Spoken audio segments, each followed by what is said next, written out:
Hello and welcome! I'm Lionheartcartoon, and on this very first video tutorial I'm going to show you how the Pirate Mares 1 posters were made. Before animating anything, all of the posters started as a Photoshop file. Every part that moves on the character was then assigned a layer and colored accordingly. Keeping those items layered is the backbone of those animations. But After Effects is really where everything comes together. And because I imported a PSD file, I didn't have to do all that much tweaking. Of course, I could have saved every layer individually and imported them, but there are a few extra advantages with working with a PSD file. Now, I'm using Effects Cs5, and the main tool I've used is right there. It's called the Puppet Pin tool. What this does, essentially, is it places pins along the visible portion of a layer, essentially turning it into a 2D mesh. Now, while the order in which the pins are placed does not affect the mesh itself, it will affect how complicated the work will be. More pins means more control, but also more to go through and manage. Keeping it simple and in a structure will help a lot.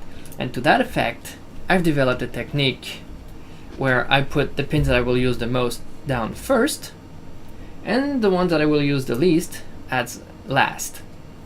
So I know that the tip will be moving a lot, so I create some sort of a bone structure all the way up to the tip of the tail. The tail itself won't move. If it moves, it's going to be very weird, but I know that I won't be needing it to move. And I know that the tip will move a lot. One thing to keep in mind is that every pin you place will be a pivot point to the other one. So if I were to place just 2 pins here, you can see how one affects the other. And you don't really want that. That's why I kind of used some sort of a bone structure, and placing the ones that I need the most first will come very handy later on, especially when I start making everything move. So by going down the menu here, I can access the deform, and you can see all the pins that were placed down. I already know how many pins are probably going to move, and to make them move, you basically just go down your timeline and adjust the pins to the movement that you want. Like so. And after a short while, you're going to have something that you can adjust and refine. And that's the main purpose of this. It's made for subtle and precise movements, and it might be overkill when something much simpler like a wave is needed. For example, Rainbow Dash's scarf here would work best with one. But just to give you an example here, that's how many keyframes that I required to make the movement in Rainbow Dash's tail. It all depends on how you want everything to move. That's down into the animation department, however.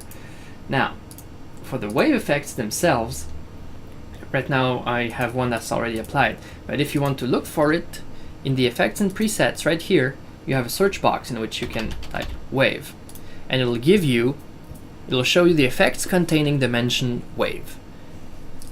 Wave warp is the one that I've currently used. It's the one that seems to be working the best. And once it's applied, you have access to all the parameters, including the direction, the wave height and width, as well as the speed.